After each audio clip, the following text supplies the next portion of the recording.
ये कहानी है सरिता की, जो एक छोटे से गांव में अपने पति केशव और 4 साल के बेटे बंटी के साथ रहती थी। अरे सुनती हो? अरे कहाँ हो? जी आई। क्या हुआ जी, बड़े खुश लग रहे हो? अरे बात खुशी की ही है। अपने सरपंच जी के बेटे का लगन होने वाला है। हमें भी न्योता दिया है उन्होंने, तो तैयार रहना। अरे वाह, पर इतने बड़े घर की शादी है तो थोड़ा ठीक से चलना होगा ना। हाँ वो तो है, वहाँ शहर के भी बड़े बड़े लोग आएंगे।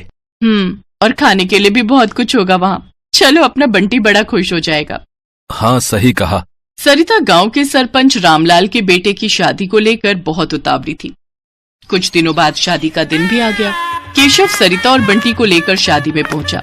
पंडाल में एक से बढ़कर एक लजीज व्यंजन सजे हुए थे, मगर सरिता और केशव की नजर बस पालक पनीर के बर्तन पर ही अटकी हुई थी।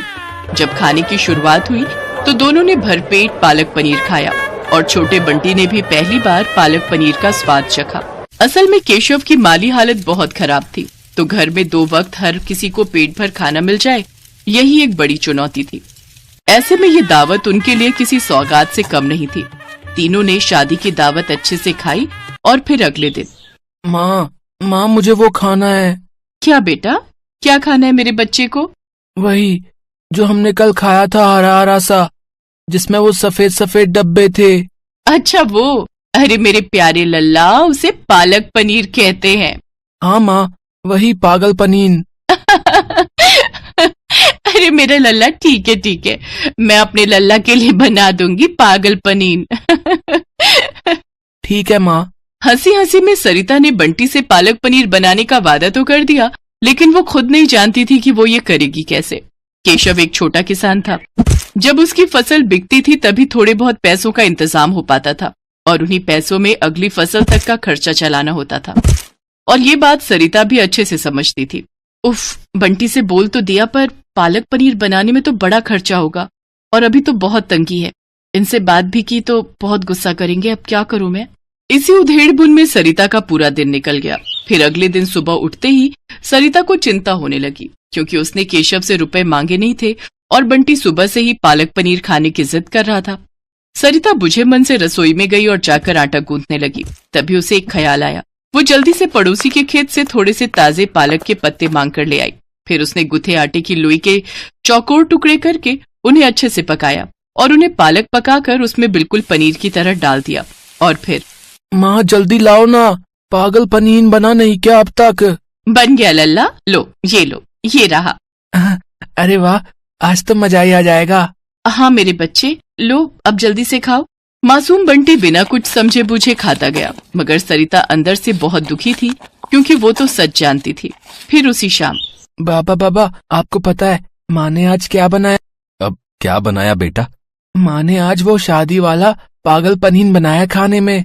क्या? अच्छा। उसे पालक पनीर कहते हैं बेटा। केशव बंटी की बात पर हंसा, पर वो हैरान भी था कि आखिर पालक पनीर बनाने के लिए सरिता पैसे कहाँ से लाई। उसने फौरन अंदर जाकर सरिता से पूछा, सरिता, वो बंटी बता रहा था कि तुमने पालक पनीर बनाया है। जी मैं लाओ, थोड़ा सा हमें भी चखा दो फिर।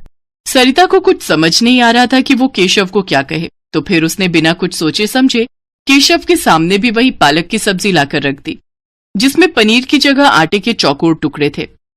पहला निवाला खाते ही केशव को सारी बात समझ में आ गई। उसने कुछ नहीं कहा, लेकिन जब उसने सरिता की तरफ देखा तो उसकी आंखों में आंसू थे। केशव ने उसी वक्त खाना छोड़ा और घर से बाहर निकल गया। केशव के इस तरह के बर्ताव से सरिता और ज्यादा डर गई। वो और रोने लगी।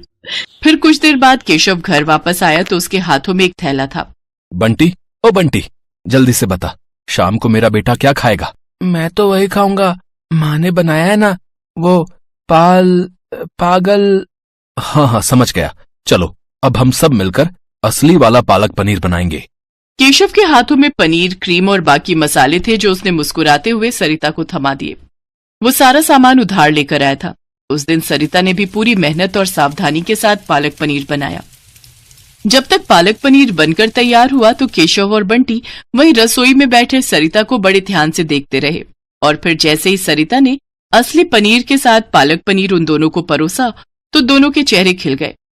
पहला निवाला खाते ही बंटी सीधा जाकर अपनी माँ के गले लग गया। ये वाला पागल पनीर तो शादी वाले से भी बहुत अच्छा है माँ। सच में सरिता, बंटी बिल्कुल सही बोल रहा है। तुमने तो कमाल कर दिया। अब मुझे लगता है अब तुम्हारा ये पालक पनीर ही हमारी किस्मत पलटेगा। जी मैं कुछ समझी नहीं, आप कहना क्या चाहते हो? देखो, मैं कई दिनों से खेती छोड़कर एक ढाबा खोलने के बारे में सोच रहा था। खेती की जमीन तो है ही अपने पास, उसी में एक छोटा सा ढाबा चलाने के बारे में सोच रहा था। लेकिन बस ये नहीं समझ पा रहा था कि अच्छा खाना बनेगा कैसे, जो लोगों को पसंद भी आए और खाना बनाने के लिए किसी को मजदूरी भी ना देनी पड़े। लेकिन अब सब समझ में आ गया है। तुम चलाओगी ढाबा और मैं और बंटी करेंगे तुम्हारी मदद। केशव की बात सुनकर सरिता की आंखों में खुशी के आंसू आ गए। उसे खाना बनाने का हमेशा से शौक था, लेकिन पैसों की कमी के चलते वो इस शौक को कभी आगे नहीं बढ़ा पाए।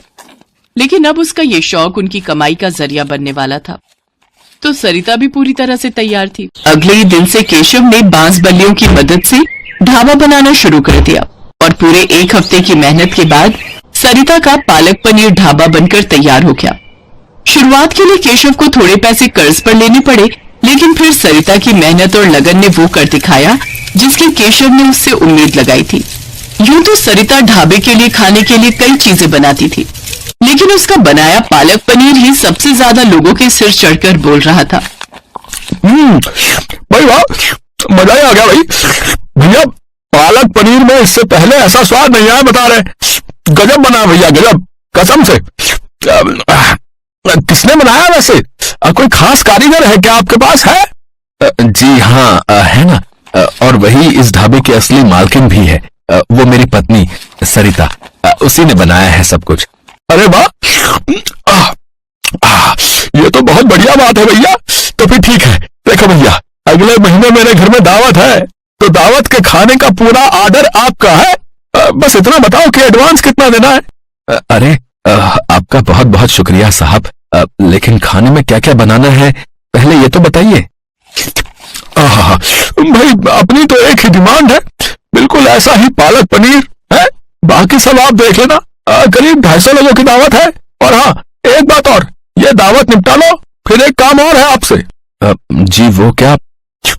मेरा बेटा इंटरनेट पर हुनरमंद लोगों की वीडियोस बनाकर डालता है। हाँ, और मुझे पूरा विश्वास है कि आपका ढाबे का वीडियो इंटरनेट पर धमाल मचा देगा। सरिता के बनाए पालक पनीर और उसके ढाबे को अब पहचान मिलने जा रही थी। केशव और सरिता बहुत खुश थे, लेकिन सबसे ज्यादा खुश था बंटी। आखिर हर रोज उसका मनपसंद पागल पनीर जो खाने को मिल रहा था उसे।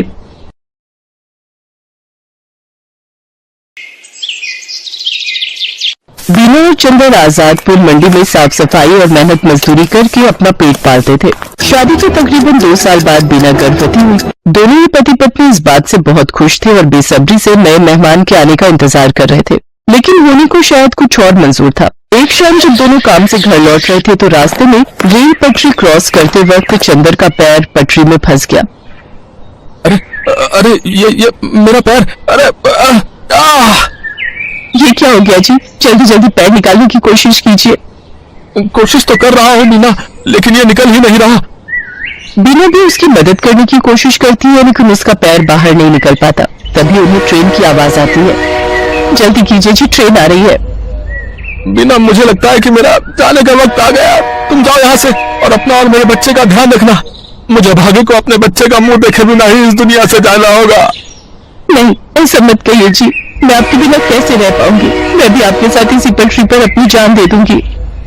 नहीं, हमारे बच्चे के लिए तुम्हें जीना होगा बीना। अब जाओ यहाँ से, तुम्हें हमारे होने वाले बच्चे की कसम।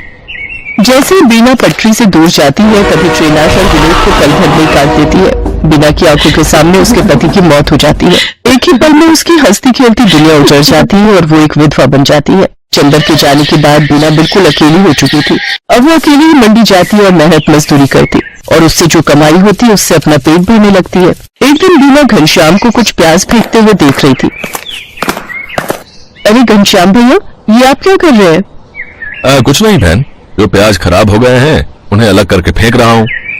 भैया, अगर आपको कोई प्रॉब्लम ना हो तो जो प्याज आप फेंक रहे हो वो आप मुझे दे दो, वो मुझ गरीब के काम आ जाएंगे। लेकिन बीना बहन, इन आधे सड़े गले प्याजों का आखिर तुम क्या करोगी? वो मैं आपको बाद में बताऊंगी। फिलहाल आप ये खराब प्याज मुझे दे दीजिए। ठीक है बहन, ले जाओ।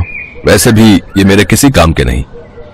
इसके बाद बीना उन खराब प्याजों को एक थैले में भर लेती है और शाम को अपने साथ घर ले आती है और उसमें से थोड़े ठीक प्याजों को अलग करके रख लेती है और जिनकी हालत ज्यादा ही खराब थी उन्हें अपने घर के बाहर बनी क्यारी में बो देती है। अगले दिन सुबह काम पर जाने से पहले बीना साफ छाटे हुए प्याजों को काट कर आटे में मिलाती है और साथ ही नमक, हरी मिर्च और अजवाइन डालकर उस आटे को गूंथ लेती है। खुद नाश्ता करके वो कुछ पराठे घनश्याम के लिए भी पैक करके ले जाती है।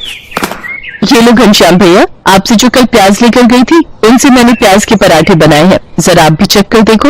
रोज दाल चावल खाकर आप बोर हो गए होंगे ना। बीना बहन, हम गरीबों के नसीब में तो दाल चावल और सूखी रोटी ही होती है, भला उससे भी क्या नाराज होना।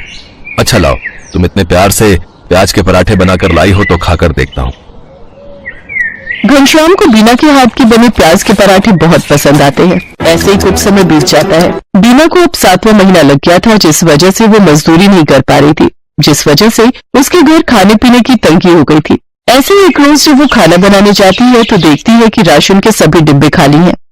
हे भगवान, एक बार को मैं तो भूखी रह लूंगी, लेकिन मेरे अंदर पल रही ये नन्ही जान कैसे भूखी रहेगी। इस हालत में तो कोई मुझे काम भी नहीं दे रहा, अब क्या करूं।